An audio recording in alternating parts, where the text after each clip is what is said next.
This week, we're taking you to paradise. Join us as we explore the world-class hospitality of Best Western plus the Ivywall Resort, Panglao, plus a taste of their standout Boholano flavors. Then we dive into the vibrant underwater world to uncover what makes Panglao a premier dive destination. Bohol is such a wonderful diving site.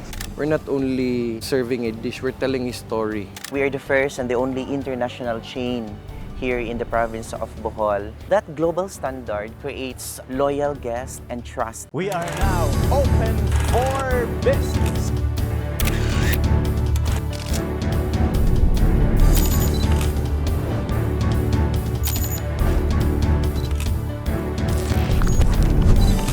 It is a signal to the world.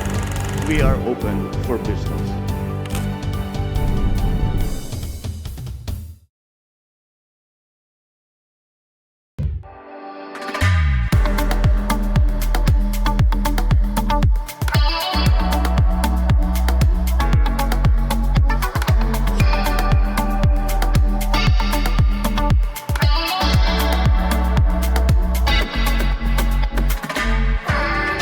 Right here along Alona Beach stands one of Panglao's premier destinations, the Best Western plus the Ivywall Resort, Panglao. It's the first international chain resort on the island, bringing global hospitality standards to Bohol's world-class shores. With its modern design incorporating local ingenuity in each room, top-notch amenities, and strong commitment to sustainability, Best Western plus the Ivywall Resort Panglao has become a favorite for both leisure travelers and corporate guests looking for comfort and convenience. Let's learn more about how this resort blends global service with genuine Boholano warmth with no other than Mr. Noegel Plaza, the front office manager of Best Western plus the Ivywall Resort Panglao. How are you, Noegel? Hi, Sir Cesar. Maayong buntag, mabuhay. Yan, maayong Welcome buntag. to Bohol. Every time you come here in Bohol, there's always something new, diba? And this is my first time along Alona Beach. Off-cam, you were telling me, you know, the beauty or how different Alona is. And also you were telling me about, you know, 3 specific destinations. What are these? The 3 major beaches here in the island of Panglao, namely the white beach of Bulod and Libaong. That's the longest white sand stretch here in the Panglao Island. The second one here is this one, Alona Beach. The Station 2, Boracay of the province of Bohol. And then we also have the Dolho Beach, a serene, quiet kind of beach vibe. That's the 3 major beach destinations How here in the different is Alona? Because I see there's a lot of establishments here. When we say Alona, it's the jewel of the jewel. It's the center of accommodation and tourism activity here in the province of Bohol. So nandito, Sir Cesar, lahat ng dive shops, restaurants, and a lot of options po. Naming activities such as parasailing. Ang daming activity po dito, sir. The energy is here po. Okay, and you've been here in Bohol for how many years? And what's your experience in terms of Actually, hospitality? Sir Cesar, I am a pure-blooded Boholano po. Been in this industry for 15 years. Andito na po ako sa Alona, hindi pa po ako nagtatrabaho, but every day, every year, ang daming surprises na nangyayari dito sa Alona po. Sa pagkakasabi ko nga, the energy is here. Hindi po napipigilan ni Alona i-surprise lahat ng bisita na pumupunta po dito. I'm sure with the Bohol tourism, you've seen, as you mentioned, since you are a full-blooded Boholano, you've seen how it transformed so far in your recollection. You know, what are the major developments that you have noticed? First thing is the opening of our new international airport. I think you've visited here before. Nandun pa sa city yung airport, sobrang liit. And then you have to travel how many minutes? Yes, you have to travel 30? 45 minutes ride from the city going here to Panglao. And good thing that the government, with the support of the government, they open an international airport. And it really helps a lot talaga, sir, to contribute more foreign arrivals here sa province natin po. One of the exciting things coming to Bohol is that there are a lot of establishments and that there are a lot of options. So, do you think there's going to be more developments in the area as we see it in the near future? Yes, I believe mas marami pa. There are a lot of investors coming in, knowing that Bohol is very big. Half of the Bohol yung nadidevelop pa, and there's still another side of Bohol. Yung minamarket natin ngayon is only the countryside tour, the island hopping, the heritage tour. But there's still more, Sir Cesar, naming those waterfalls, the rice terraces, the Asin Tibuok that currently we've developing now. And lastly, Sir Cesar, we currently have our branding nowadays, the first and only UNESCO Geopark. We branded that one as the first and only here in the Philippines. So that's why most of the investors coming in, even the current businesses, they're gearing towards sustainability. Best Western Plus, the Ivywall Resort Panglao, calls itself the first The international first. chain Yes, resort yes. in Panglao. So, how is it being the first? Before, running na yung tourism market ng Bohol, but there's no international chain invested here in the province. And way back 2019 when we opened, we are the first and the only international chain here in the province of Bohol. And when we say international chains or Cesar, it creates a great impact and significant both to the guest and to the standard operations here in our province. For the guests or Cesar, we have what we call the global standard. That global standard creates loyal guests and trust. Kasi when we say global standard, Sir Cesar, it's the measurement of bed, the comfort of the blanket, the thickness of the pillow, the way we speak, the way we talk to the guests. It's uniform, Sir Cesar. And these are international standards. That's that you have the to international follow, standard diba? that we follow. And with that, with the international standards, other customers from different parts of the world take advantage of that, or they experience that as Yes, well. sir. That's what we call the trust of the client or the guest that coming in here in the province. The second one, sir, is most of the international chain, if not all, has their own loyalty program. Best Western also has a loyalty program. We call it Best Western Rewards. The purpose of having that reward is to create loyal guests and at the same time create a repeat or returning guest. It's a point-based system Okay. that most of the member can gain points. At the same time, they can get some perks like free night stay, some discounts, some freebies, free transports, or airport pickups and free spas. Best Western has 4,700 Wow. properties worldwide. That's worldwide. And each properties are divided into different regional clusters. Okay. And Philippines belongs to Asia Pacific region. Okay. And our main office is in Bangkok, Thailand. Okay.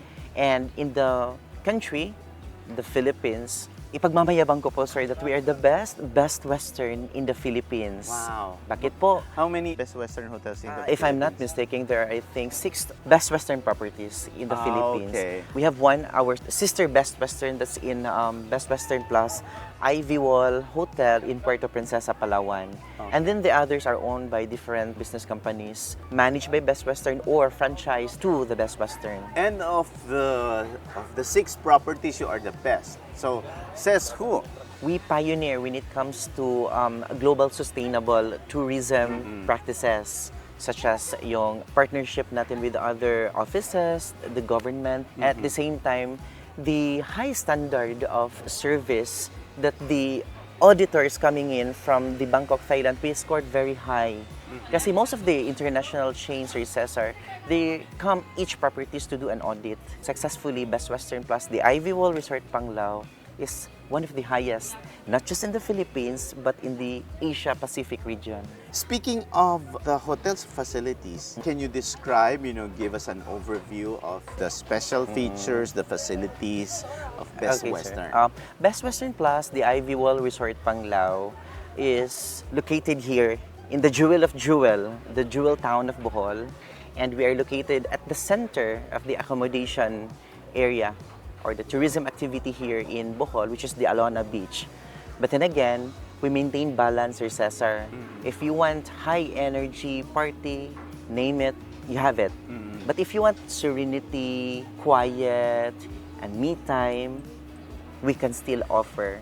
If you're a business traveler nor a family traveler, we also have it. The property has 80 well-appointed rooms. That includes a family rooms. That's very ideal, of course, for families or the barcadas. It can occupy up to 6 persons, still with breakfast. Then we also have our deluxe ocean view. It's very ideal for leisure traveler or the business travelers. And then we also have our premier pool access. Each room, Sir Cesar, has similar design, a Filipino intricate design, but has a different vibe. When we say barkada, it's the family. When we say the serene, or the me time, the business, you have the deluxe. And the romantic one is in the pool access rooms. Then of course, we have our outlets, the F&B outlets. We have our Alon all-day dining restaurant where breakfast is served. Of course, Sir Cesar, sinabi ko kanina, the energy is here. The beachfront will expand every night to venue the entertainment. And as well, to catch the passers-by, we entertain walk-ins to our restaurant. So every night, meron tayong live band to entertain our diners po sa beachfront natin. Okay, what about big conventions, seminars? Do you also have a place like Yes, that? sir. We also have our grand Ivywall ballroom that can accommodate up to 110 persons. Okay, Actually, so that's sir, good for ano na yes, yan, sir, yes, sir. weddings, Weddings, conferences. conventions, meetings, corporate events, and government events, Sir Cesar. In short, everything is here. So Everything it's is like here. It could be for business travelers, for families. Yes, a business and leisure resort here in the province of Bohol. Wow, that's exciting. Now, you touched on this earlier. People are really talking about sustainability and responsible tourism. So this is something that not only the hotel industry, hospitality industry is really talking about. Yes, sir. The business community is working on ESG, there's declarations of ESG, Yes. and then customers are slowly availing also of many commodities that are environment friendly. Yes, and- So what specific practices do you do to ensure that you can also be proud that you are sustainable, that you are environmentally conscious? We're gearing towards a full sustainable accommodation, and that's Okay. the standard under Best Western Flagship. To note those practices, if you could check inside the room, we have our notes, the linen notes, both the towel and linens. And the guest has an option if they want to replace those linens, if they want to be replaced by the housekeepers, or they keep it until they check out. And then, if you could check also inside the rooms, we have our dispensers, the shampoo, the conditioners, and bath gel dispensers, instead of using those little plastic ones. Yes. Oo. Those are the minimal practices. Minimal, but But a it huge impacts impact. a lot. Yes. Proud to say that we are the pilot when we say sustainability here in the stretch of Alona. Every year we conduct the International Coastal Cleanup. We started 2022. Up until this year, that's I think 4 years.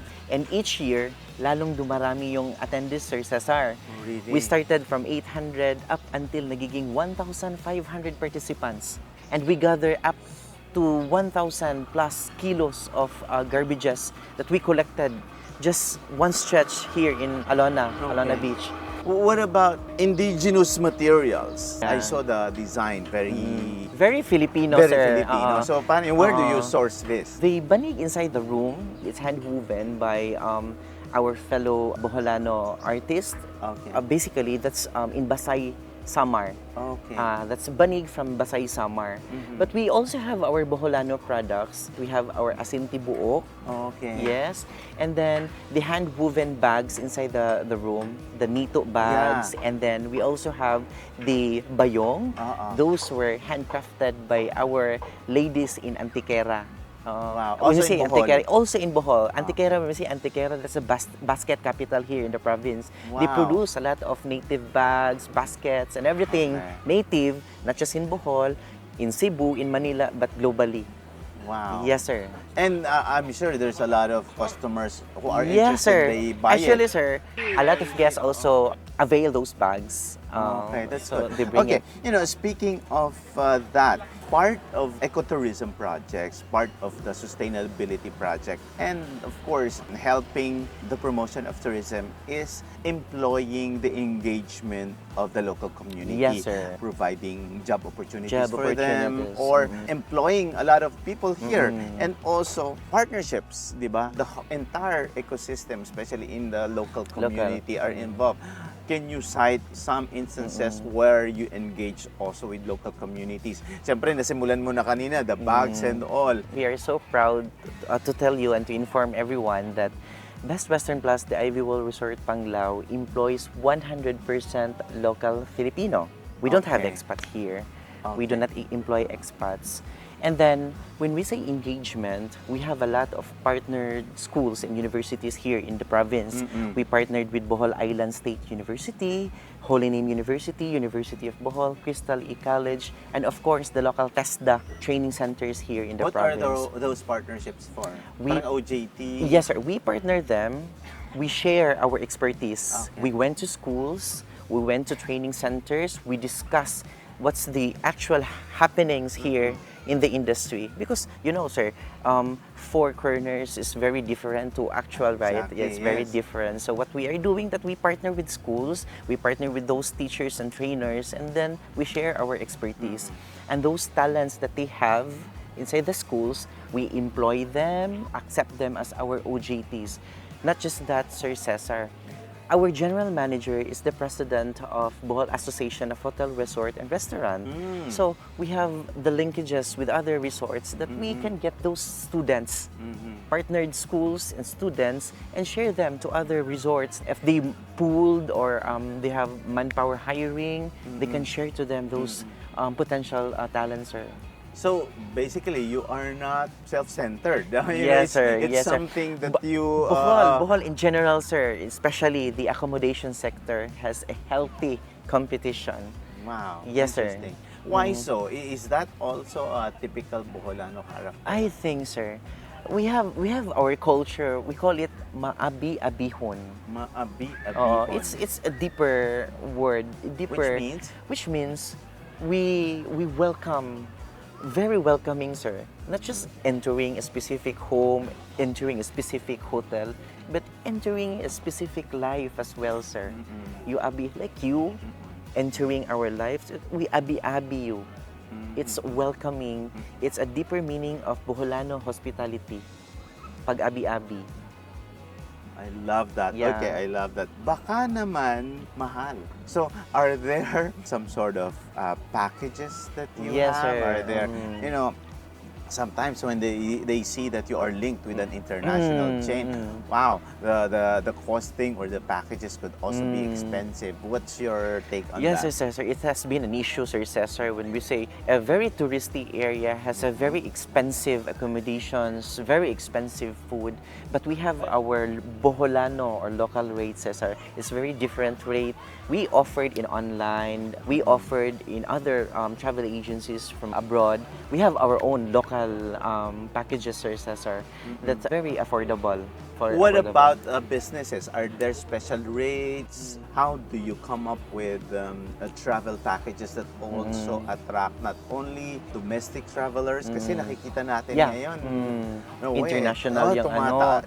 Tsaka tumataas pati domestic. Yes di po. ba? What do you do now to make sure that somehow there are special rates, special packages that Actually, you do? Sir Cesar, we participated some expos. We went to Japan, Okay. we went to Korea, we have a representation to Singapore, and even participated the Department of Tourism activities when they say we have an expo here in Manila.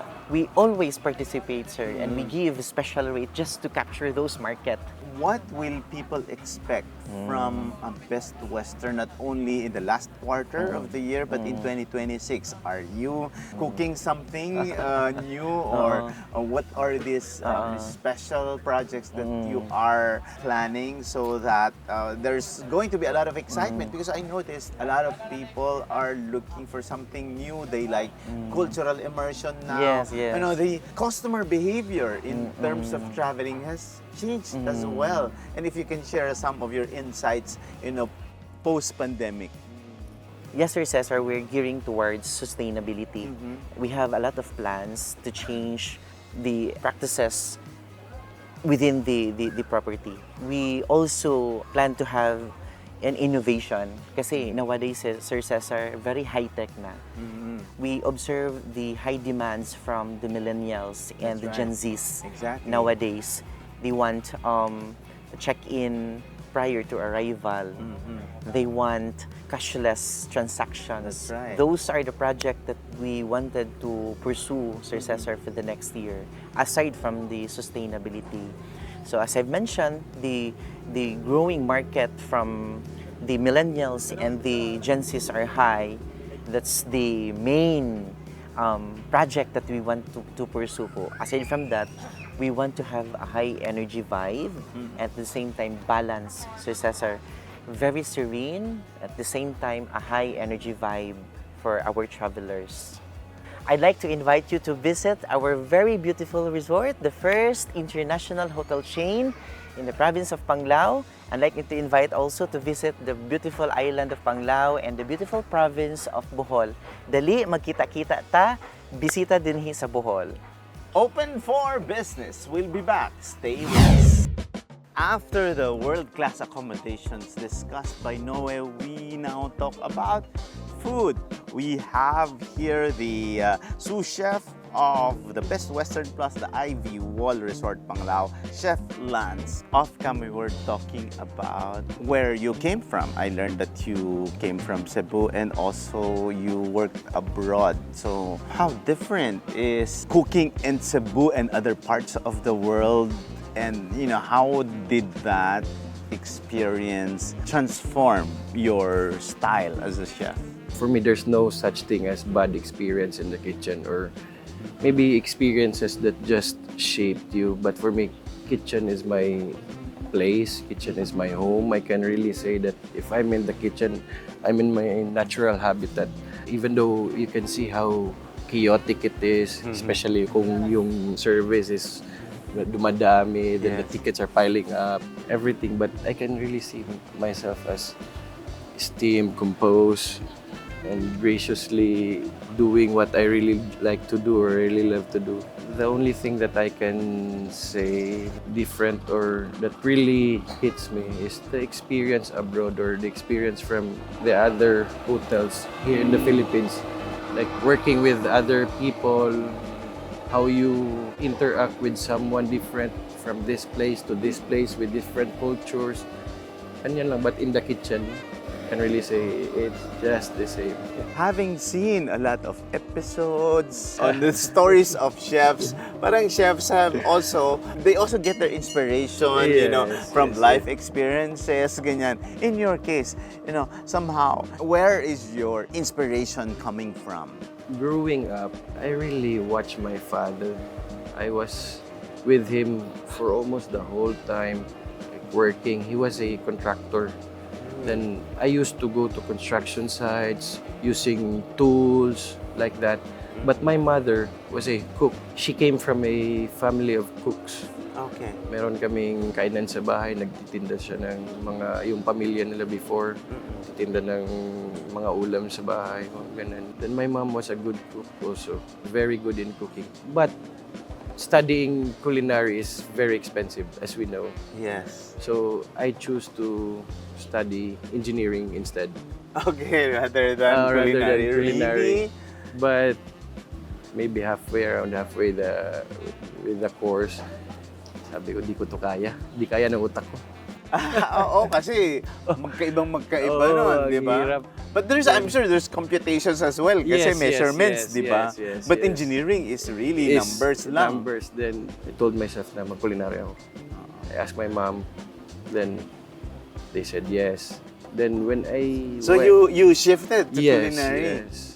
Okay. I studied in Cebu, in ice camp.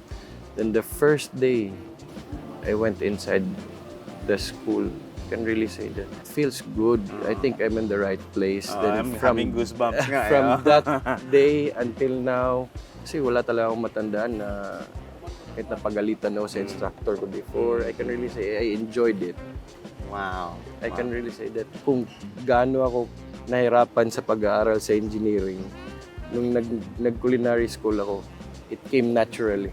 Yes, parang it So, was it was yes. really your I world. I can still remember yung before I signed up or I enrolled, tinanong ako ng instructor ko kung bakit ako nag-culinary. Sabi ko, passion. I'm so confident. Passion. Wow, where's the passion when you peel potatoes the whole day? 5 sacks of potatoes, peel 5 sacks of onions. How can you say passion? Sinagot ko, passion. And then, that day until now, ang daming nangyari sa culinary school until I graduated, got my OJT. Every day I was learning, I was very amazed on how the kitchen works, and I can really see, I want to be this. I want to aim more. I really gauge myself as improving or not. Even just doing the simple adobo, I want to really see that the adobo that I made today will be different for I will be making tomorrow. Wow. There's a variety of palates that we have to satisfy in the hospitality industry. You have to please everyone, di ba? From domestic travelers to foreigners. Foreign, yeah. Some would want to taste something new. Some people would want to taste the taste from their own culture. So how do you achieve that balance, especially that you are working with Best Western Hotel where there's a mix of both business travelers and locals? With food, it made easy to connect with people. I think food is one of the language that we use. Kung may pagkain sa harap mo, kahit mainit ulo mo. Di ba? At minsan nawawala. Oh, nawawala, di ba? Nakakawala ng Oh, that's init why ng I ulo. can say that food is a universal language. Even though with the difference of the culture, the people, if you can see food, you gather. I think that's how we do it. With the techniques also, just like, for example, having the Filipino classic dishes, and then we elevate it through serving with a modern twist or with something international garnish. And the other way around also, introducing international dishes, combining it with local flavor profiles for our local guests also to be familiarized with what they are eating. Even though it was different for them, it's still comforting and familiar. When the resort first opened its doors, it showcased locally sourced ingredients. How important is this practice in featuring local produce unique to Bohol in your sustainable efforts and giving back to the community? Gaano ka-importante yung ginagawa nyo na you use the local produce as well in your kitchen? By using locally produced items or showcasing local dishes. It's part of our campaign here in Best Western where we are aiming for sustainable tourism. Because if we serve local dishes, we're not only serving a dish, we're telling a story. Just like asintibok. Asintibok is very special here in Bohol. You Ano cannot ba yung asintibok? whole block of salt. Okay. Then you can only find it here in Albor. Where if you use it, you have to shave it. Then Parang i-scrape mo siya. Yes. Hindi siya yung regular salt na granulated. Isang black siya. Pero anong lasa niya? Asin din? Yes. It's very Pero ibang flavor earthy. niya? Yeah. Yung enclosure niya is pot. Para siyang clay. Oh. Now we're using it in our industry to showcase the Boholano culture, not only to show and put Bohol in a global platform. With this one, we are supporting the artisans, the farmers who made this ingredient available and possible for us to use in our industry. This practice is very important for the industry, especially here in Bohol because we're an island that is very abundant with so much products. Like not only asintibok, we have more here to show. Excited to taste some of those later, Chef. But do you have a favorite dish? Can you name, like, say, a favorite of your clients or travelers? Like, has there been a time na parang, can you ask the sous chef or the chef to come over because we'd like to appreciate what he did for us? Parang ganon. Is there something na Boholano dish na truly Boholano? May ganon ba? I don't know if you already heard about hinalang-halang, yung may coconut with chilies, yung chicken. Okay. So, dito, it's very different. But is that originally from Bohol or? No, just like the adobo. There's Different versions. so many variations Ah, around the okay. Philippines. But what's unique here in Bohol, their hinalang-halang sits between a soup and a stew. Yung sauce niya, it's so rich because of the coconut milk, but it's not that thick. Okay. So it's like a soup. The first time I tasted it here, oh, iba to. It sounds so familiar, but they have a very unique take on it. That's why I really like the manok hinalang-halang, and they use the native chicken. Mhm. It has a firmer texture, but when you cook it right, you can see the meat that falls off the bone, but still holds its shape. Sobrang ang sarap talaga. And then you perfected cooking it na rin. Like say, we're offering it in our a la carte menu. if you could create a memorable dish distinctly Boholano, what would it be? We're not offering it here, but you can commonly see this in the carinderias around here. It's very common with gatherings, especially outings, family gatherings and family outings here in Bohol. You can really see this dish. It's the sinuglaw sa Bohol. And that is what? It's like a celebration of land and sea. Grilled pork with the abundance of fresh sea produce like fish. Originally, it only has fish, then tomatoes, cucumbers, ginger, chilies, and coconut milk. But I want to elevate it because I didn't create it. Andito na yan. Okay. So, Parang I want- homegrown siya. Yes. What I want is to elevate it. Inspired from my previous work before, where I work on an island with so much seafood. Every day we cook fresh seafood.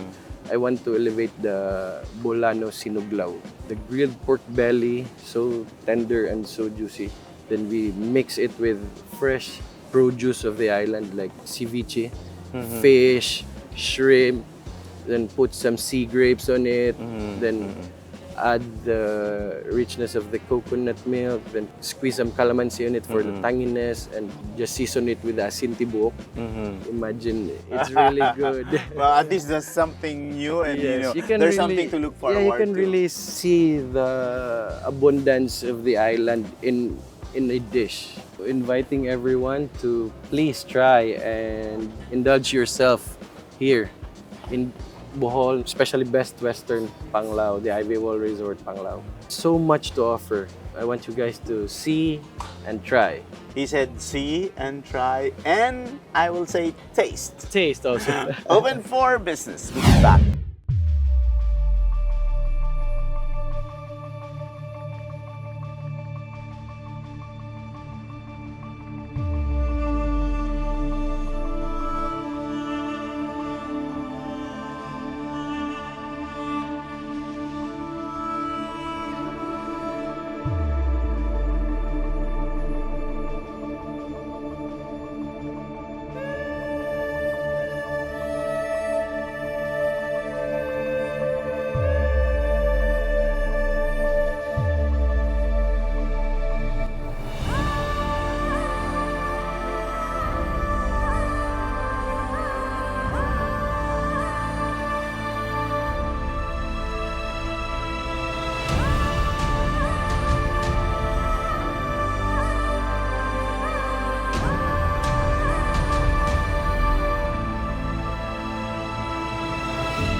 Diving and snorkeling are so virtual in Bohol Islands, as this island has the biggest natural gift, and we have a wonderful, beautiful sea, very beautiful creature and coral under the water.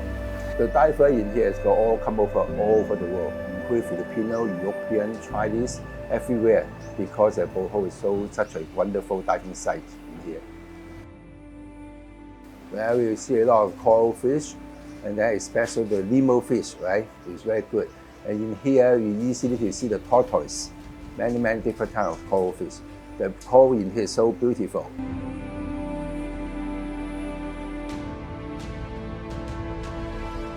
When you describe a diver, normally what are the characteristics of a diver? Why do they like to go under the water? Most of them are very open-minded and they're happy characters, relaxed.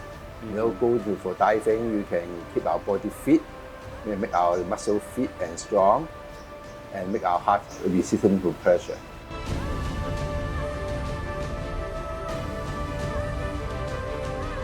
Can you cite, some of the benefits of diving? I know that one of those is it will make you look very young like you. So what are the benefits of diving? Well, diving is a very good way to maintain our good health mentally and physically. We can boost our heart and we make our muscle fit and strong, and then make our heart easy to pressure, okay? And then most importantly, we can enjoy the most beautiful creature under the sea. We cannot attain it on the land.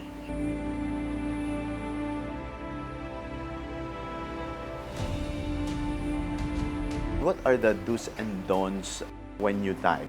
When time to go down, just follow the instruction from the diving instructor or dive master, and then don't touch the pole, don't destroy the natural environment, please.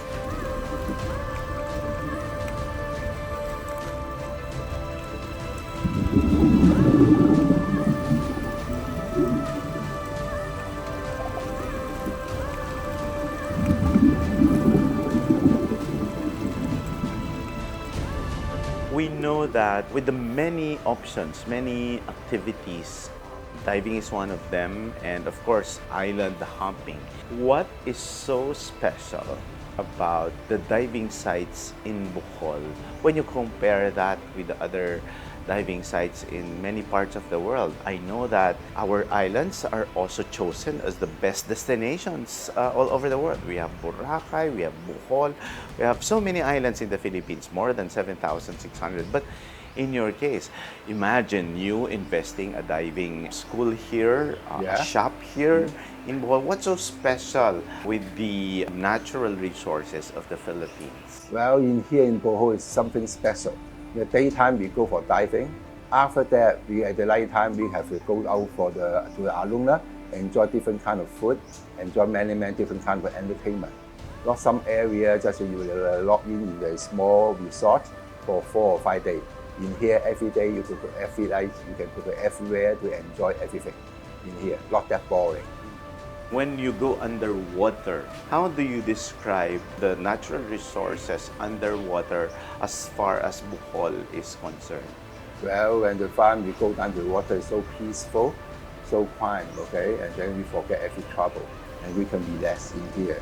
One of the reasons the good place in here for diving, the sea water under the sea, the environment is so safe in here. Low down drift current, the sea is so calm. Good for the beginner and also good for the experienced diver in here.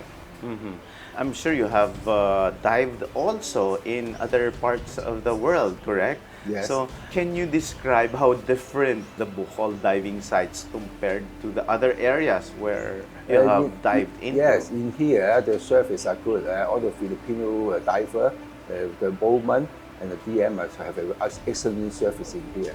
They provide every service, protect you, and look after you well during the diving. Yeah.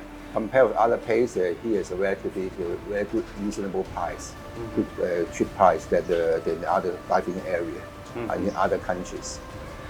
Brian, what about the natural resources? I've seen a lot of articles also that somehow there is degradation of natural resources. We were told that the Philippines is a very, very rich natural habitat and it's the precious gem of the Philippines. Diba? Aside from our hospitality, our culture, we have the natural environment that we boast of. So, what can you say about the natural resources of the country? In here, the sardine one is very good in Lapaling. And also the school of jet and paracuda in the Baracasa Island and Pabalacan Island is outstanding. It's a big one. The big school of the jet fish and big school of the sardine one in here. So compared with other area, here is the best. Wow, this is great to know, Brian. Okay, let's go back a bit pre-pandemic. We know that tourism, a lot of the tourist arrivals before the pandemic happened, everything's moving. So maybe I'll just ask you, how has the pandemic changed you and changed your business? Well, during the pandemic, every country locked down their area. so it's very quiet, right? But I'm very optimistic with the tourism in here, as long as the government provides us with the support and acknowledgement. Doing this, we can have a win-win situation for us. With post-pandemic, do you think that we will continue attract foreign investors and foreign tourists from all over the country? Do you see that it's going to pick up and continue what we left out pre-pandemic? Well, hopefully the visa application become more friendly for the visitors. And in many countries, they open their border or welcome the visitor without any visa. So hopefully the government will open this way and attract more and more tourism to come. Other countries are catching up. And in terms of tourist arrivals, somehow, although of course there's a lot of factors affecting it, and of course government support is needed. But if there are suggestions that you can mention to the private sector and government sector, what do you think are the improvements for us to really elevate tourism and attract foreign tourists here in the Philippines? Make them feel they are safe in here, they are welcome in here, then they will be willing to come here to spend their money. One of the key points in here is some of the people very hard to get a visa come over. If they become more user-friendly to apply the visa or more open to let them come in, and then I'm guaranteed there will be more and more tourists to come over to Philippines to enjoy the wonderful life in here. We noticed also the changing of customer behavior. Tourists are more experiential. They want cultural immersion as well. They book online, unlike before, everything has to be face-to-face. So what are the customer behaviors that you have noticed that you are also trying to adapt? Well, nowadays people use social media a lot, okay? A lot of feedback. If you got good feedback, they come. If you have bad feedback, they will destroy the tourism, they won't come over. It's very important, right? We cannot control it. We must behave ourselves and provide good service. And then good feedback, they come. Actually, recently, we received a lot of tremendous good feedback from the customer. One of these good feedback will serve others, then the other will become our potential customer. And then with the government support, and then it will be win-win situation to us. Okay, wow, that's great to know. At least it's really a win-win situation. It's really a partnership between the private sector and government. Yeah.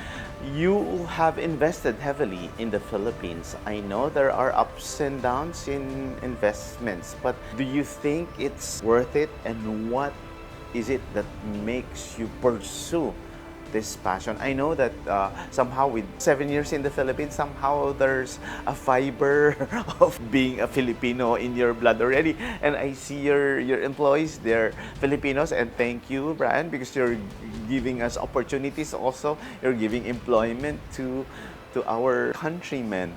But how important is investing here in the Philippines? We are optimistic to invest in here. That's why I keep on going. During the hard time, during the pandemic, I keep my company going on. Up till now, it's getting better and better, right? I think we have a better future in the near future. We must have a good future. So I keep on. And then I trust the local government will support us. Diving industry, it's so special. It's like a niche as well. It's a special industry that needs attention, especially you are given the opportunity to go underwater and see the beauty of the Philippines. What is your outlook for the diving industry in the Philippines? Is it going to prosper? Is it going to continue? How do you think it can be sustained? Because there are also some talks wherein it will just be there if the environment is protected. But if we do not protect it, it will go down the drain. Your outlook on the industry? Yeah, the industry is good, right? The local government are well protected the natural environment under the sea. Okay, they always patrolling in here, enforcing it. And then I have a very good feeling about the investment in here. And then in the future, we're getting better and better.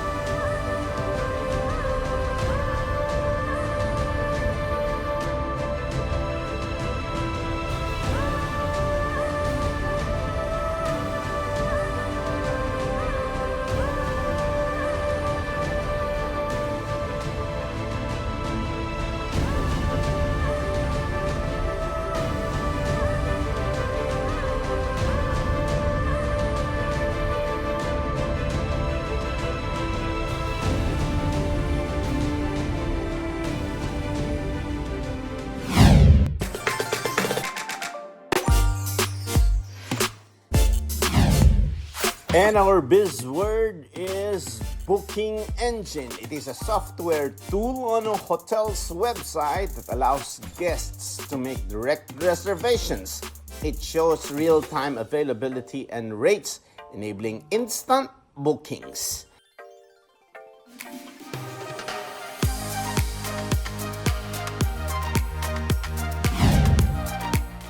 And our quote for the week is from Eleanor Roosevelt. She said, "True hospitality consists of giving the best of yourself to your guests." Maraming salamat sa pagsama ninyo sa amin upang tunghayan ang isang makabuluhang usapan ukol sa negosyo dito lang sa Open for Business. Hanggang sa susunod na linggo. Samahan nyo kaming muli dito sa Open for Business. Catch us too on Facebook and YouTube. Like and subscribe on our social media page at Net25 TV. We will bring you more insights from industry experts, thought leaders, CEOs, and featured SMEs. Together, let us help encourage business development in the Philippines. Sharpen your business acumen, feel the pulse, and set the trend for as long as you're informed and open for business. Ito po si Cesar Vallejos. Marami pong salamat.